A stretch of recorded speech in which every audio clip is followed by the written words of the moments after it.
like, if it burns, spit it out. Because that's how you test poison.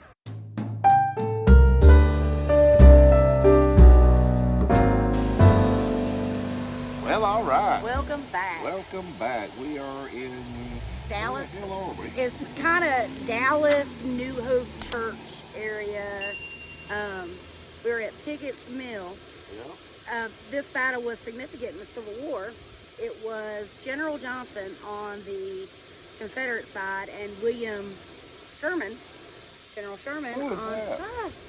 Atlanta. It's burning. Yeah, the hateful guy. That guy. But anyway, for the Federal troops. So Sherman had come down through Tennessee, through Dalton, Reseca. We did a little run through of the Reseca battlefield. Yeah. And then in May of 1864, came down this way, where he knew that there were Federal troops, or Confederate troops, but decided instead of engaging them directly, that he would try to circle around and kind of outflank them. But Johnston figured out what was going on and shifted his troops out in this area, and the battle, it was long. There was 500 Confederate soldiers killed to 1,600 Federal troops killed on this battle, and the Confederacy was the clear winner because Johnston was able to maneuver, and it actually delayed his march into Atlanta by a couple of days because he had to recoup his losses. Here we go. But there is some ruins out through here. There's I think a cabin out through here. Yep, there it is. And you're able to walk the ravine where the battle. the bloodiest part of the battle took place, where most of the people died. This is one of the only state historic battlefield sites that has been largely untouched since that time. So I'm very interested to go through and see it. Well, let's go see it. Let's go see it.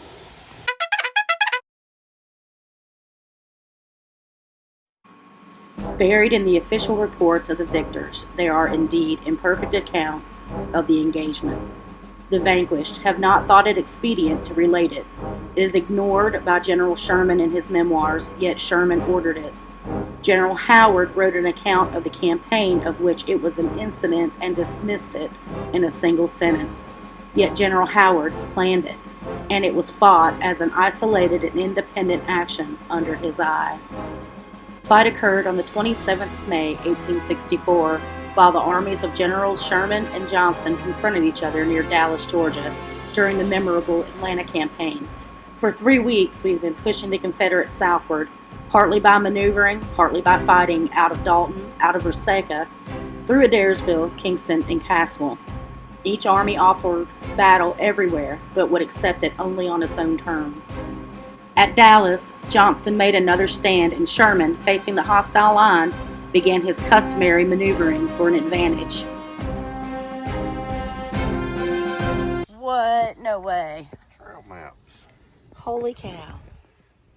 In honor of the Federal and Confederate troops that gave the ultimate sacrifice at the Battle of Pickett's Mill, May 27th, 1864. Museum is open Friday through Sunday. Trails are open every day. Adults are $6, seniors 62 or older is $4.50, youth, whatever that is, it's $3.50, and children 5 and under free. The uproar was deafening. The air was sibilant with streams and sheets of missiles. Later, General Johnston said the Federal troops approached within a few yards of the Confederates, but fell back and left hundreds of corpses within 20 paces of the Confederate line. Wow. So she was saying that they actually have, oh, and I see it, the fennel that was on one of the flags. I'll get back to the other thing later, but it sat in the library just out for display. They thought it was a replica until somebody come in and was like, you realize that's real? And they're like, no, it's not. And they're like, yeah, it is. But it was lost during the battle. So that is pretty cool.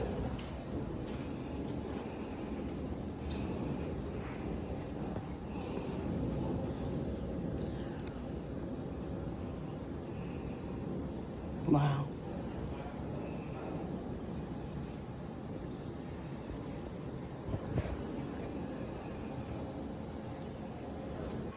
General Wood's division of Howard's Corps occupied a position opposite the Confederate right. Johnston, finding himself on the 26th overlapped by Schofield, still further to Wood's left, retired his right across the creek, whither we followed him into the woods with a deal of desultory bickering, and at nightfall had established the new lines at nearly a right angle with the old, Schofield reaching well around and threatening the Confederate rear. Life on the march. So the Federal soldiers in the Atlanta campaign were largely Western men from states like Kentucky, Illinois, Ohio, Indiana, Michigan, Wisconsin, etc. Though they were battle-hardened veterans, many were unprepared for the primitive and isolated conditions of the North Georgia wilderness. Why do you turn this over? Well, it talks about the immigrants, the Irish, Germans, Scandinavians, and the English.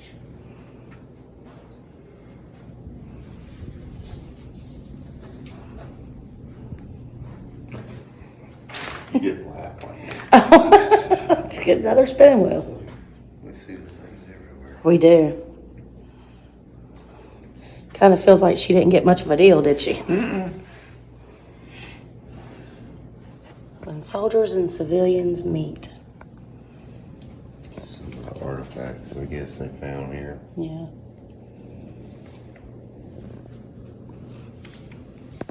Some type of bone there. Got a claw.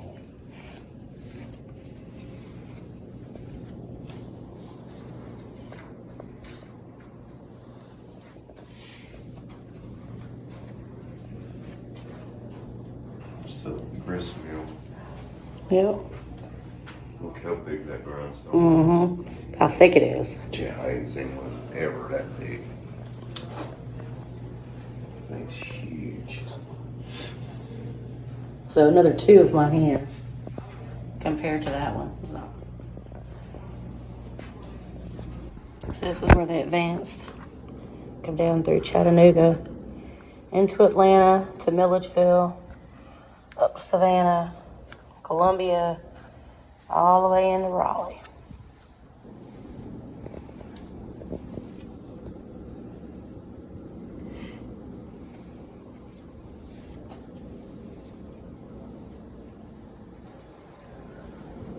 Paper cartridge.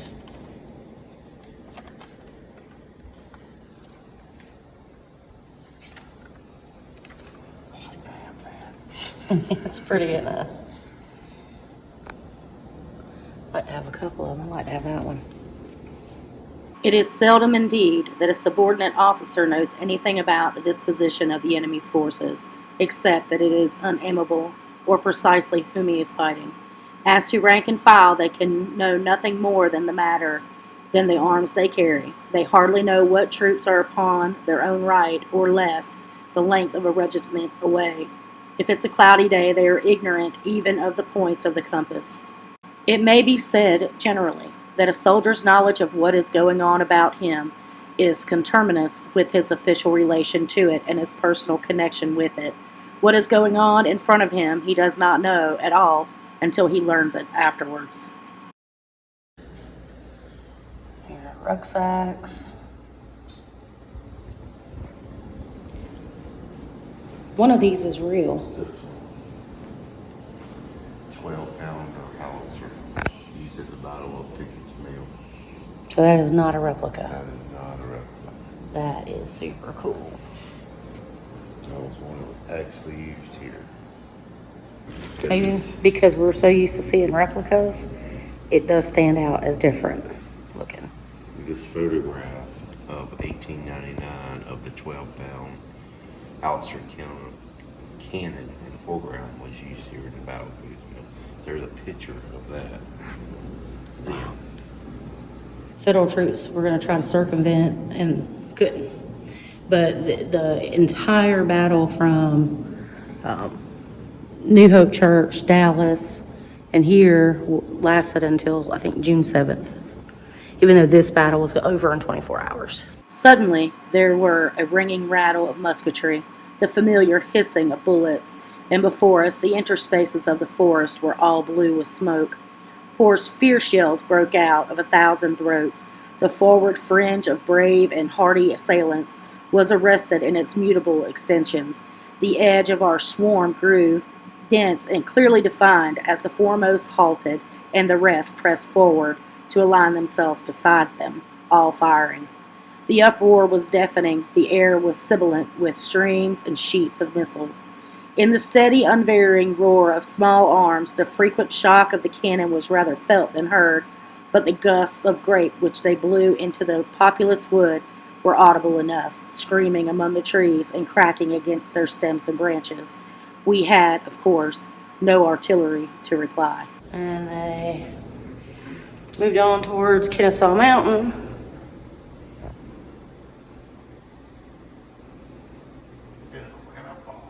Yep. So all they did was delay the inevitable. It's an officer's sword pommel. You can still see some of the inscriptions, the engravings on there. And then the U.S. Army belt buckle. Eagle breastplate. Pewter soapbox. And rifle trigger guard. See, I don't even think we covered it in our Milledgeville video, but Sherman actually advanced into Milledgeville All the way to the coast. and stopped at the lunatic asylum Yeah. and was going to raid their coffers for the food and stuff. And the doctor at the time, I think it was Dr. Green, told Sherman, if you don't get out of here, I'm going to let these people loose. And Sherman was so afraid of the lunatics in the asylum, he left. And he left rations. Yeah, he left rations for him. Got a little gift shop.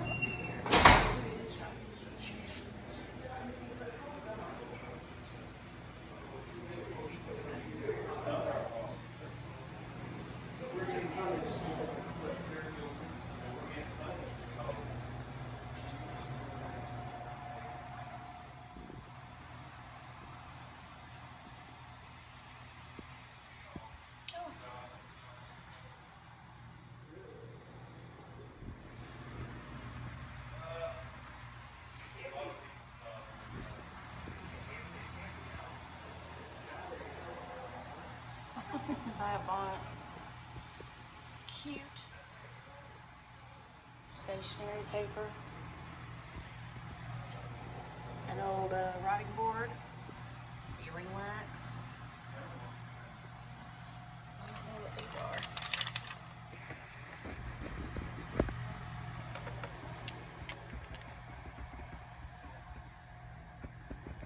I'm not sure.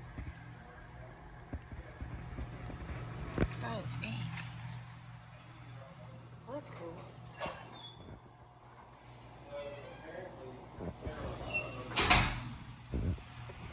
Homemade dolls. They have some cool little things. That's ink. Placement ink. Get a bonnet. We ought to get that for Vanessa. So they say when we step out the door, it's like what they sing.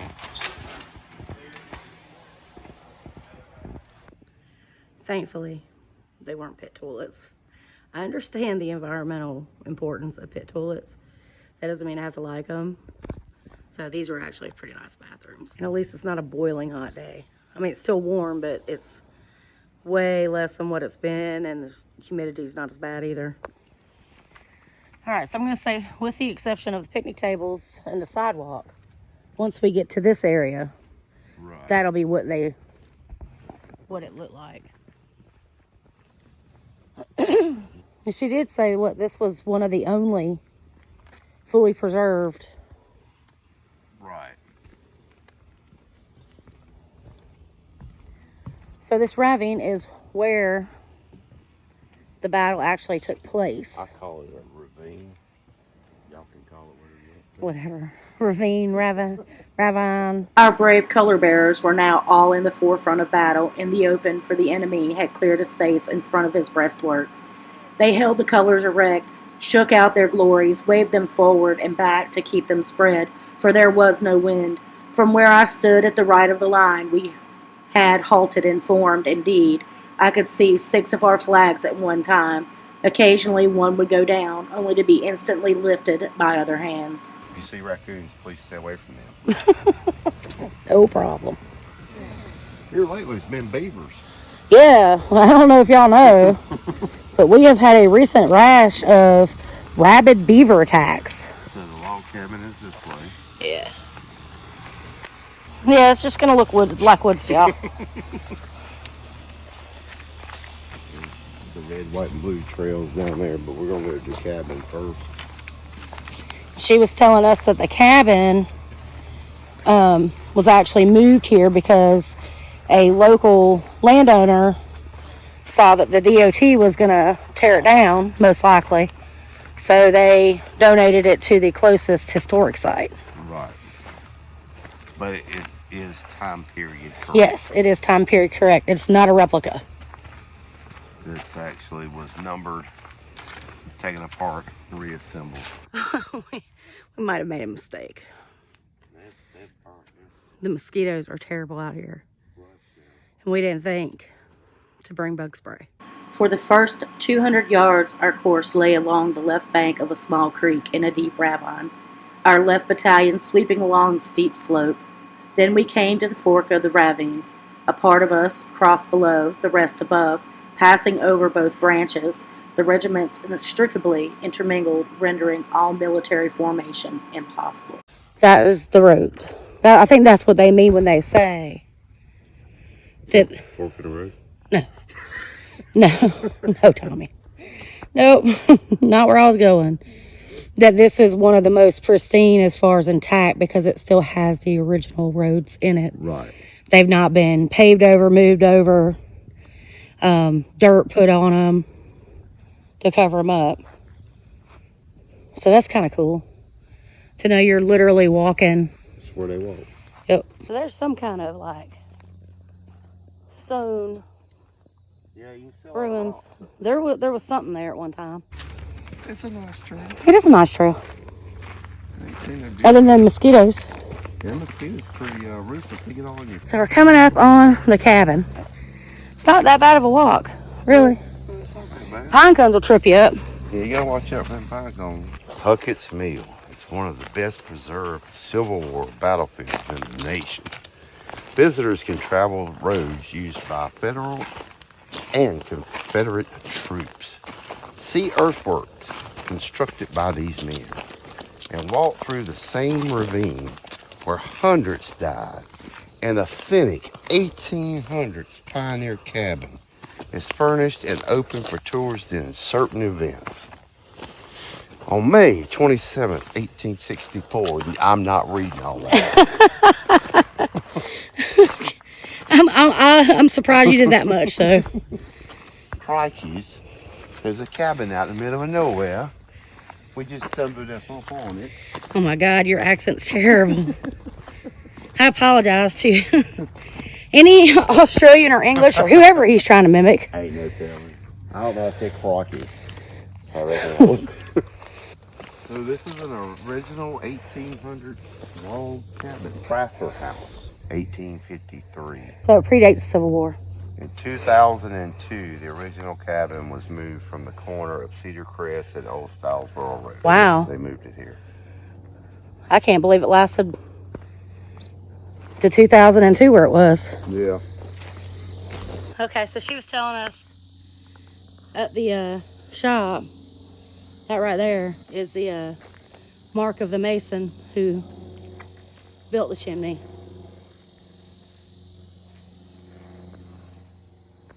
Cannot go in. Yep, no going in today. It's only open during special events. Right. And I think we're special. I know. Don't they know who we are?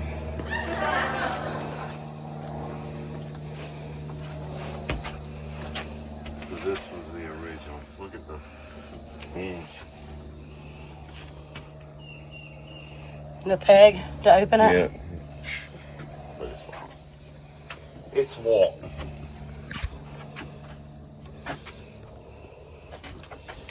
Too bad I can't see. This is something on that. Wouldn't it be creepy if an eye No, it wouldn't be creepy at all. was an old chain? Oh, look, a bench. I just see it. I'm trying to find a window. What do you spy? A lizard. Look, Aunt Lori, it's a lizard. One of them blue-tailed lizards.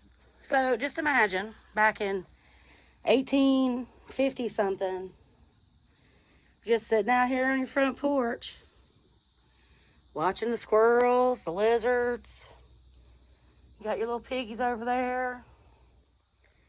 Got your little horses over the under.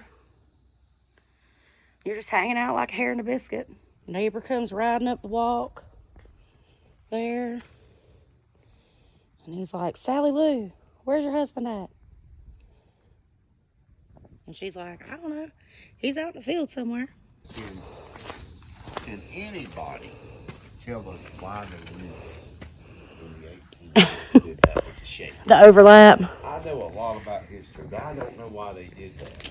I can't answer you, but I'm going to look at these holes right quick and see if I can see anything.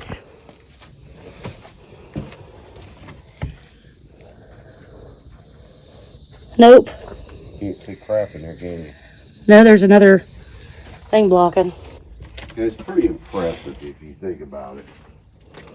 With hand tools, how they made these logs right here where they're angled and then they cut this angle. Yeah. You know, and today's millennial, Can't even read a tape. they couldn't fathom how to do that. Tommy's biggest complaint with new hires at his job is that they don't know how to read a tape. Can't read a tape. Or use a drill. Or use a drill. There's the And this guy whittled a outhouse, corn crib.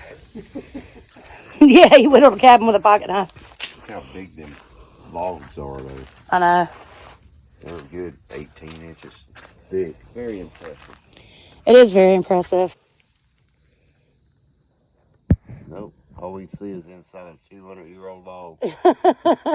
Still cool, though. I wonder what that was. It probably had pegs in there. It's a mighty battle. I don't want to be standing there when he gets up. So there was other cars in the parking lot, but we kind of feel like we're the only ones out here. Yeah, there was one person coming in as we were going out, Yeah? but I didn't see anybody else. No. Look what Tommy spotted. I bet that's a killer. Red mushroom. And then over here it's a yeller. It's beautiful, though. Look at it. Look how pretty, vibrant it is. This is a different one. It's pointy. Red. Round. Huh. I don't think I want to mess with none of that. So you want to go, let's just walk over here. And see. Okay. That one's pretty, it's orange. It'll still probably kill you. Yeah, I don't need anything like that. We don't recommend. Stay in school, kids. So we're walking in the ravine. Well, we're beside the road. Yeah, where the worst part of the battle took place. Early in my military experience, I used to ask myself how it was that brave troops could retreat while still their courage was high. As long as a man is not disabled, he can go forward. Can it be anything but fear that makes him stop and finally retire? Are there signs by which he can infallibly know the struggle to be hopeless? In this engagement, as in others, my doubts were answered as to the fact. The explanation is still obscure. In many instances which have come under my observation, when hostile lines of infantry engage at close range and the assailants afterward retire, there was a dead line beyond which no man advanced but to fall. Not a soul of them ever reached the enemy's front to be bayoneted or captured. It was a matter of the difference of 3 or 4 paces, too small a distance to affect the accuracy of aim. In these affairs, no aim is taken at individual antagonists. The soldier delivers his fire at the thickest mass in the front. The fire is, of course, as deadly at 20 paces as at 15 as at 10. Nevertheless, there is the dead line, with its well-defined edge of corpses. Those of the bravest, where both lines are fighting without cover, as in a charge met by a countercharge, each has its deadline, and between the two is a clear space, neutral ground, devoid of the dead, for the living cannot reach it to fall there. I just got a whew. You just got a woo? Yeah, I got chills all up the whole side, down my arm. You having a heat stroke? No, I feel fine. Your left arm going numb. No, you know that's where I feel my stuff at.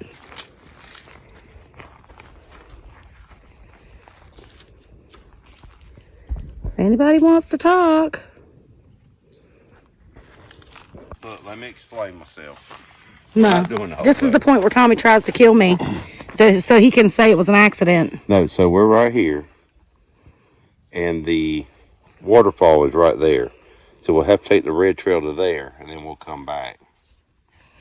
Or we'll take it to there, then come back. Right What back. did the lady in the gift shop say? Don't take the red trail Why? out to here because it's the longest and the most strenuous. But we got to take it to get to here. But or what was the advisory on that? we don't have to take it. We'll go this way.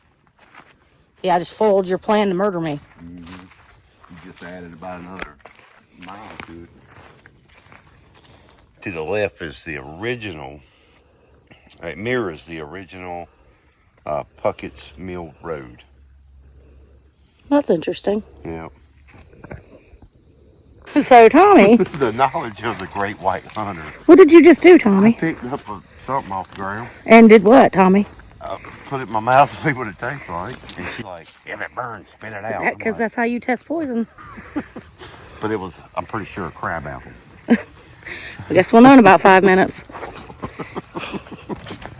If it burns, spit it out. Said my daddy'd be like, eat it. You'll like it. Just eat the cup. Eat it. It would be. Then 10 minutes later, your mouth's numb. Yeah. Like, what was that? I don't know. But did you die? Well, you didn't eat it. Why'd you make me eat? I'm not a dumbass. I'm not sure if they stole them or if they were donated. But they're Firestone rubber mats. They work. Good appropriation Kind of of like funds. the shingles over here on the ramp. There's plenty of picnic tables if you want to take a rest. What'd you think? It's a very nice park. People are really nice too. We didn't do the whole thing, but I would come back in the fall. Well, it's cooler. I'd come back. I bet it's beautiful in the fall when the leaves are changing. I'd come back for this special event where they open up the cabin. Yeah, that'd be I don't know cool. what So we are at Pop's Dog House, which I think Tommy is going to enjoy. I think so. The reviews were good, and there's people here, so. And it looks like it's in a house. Love it.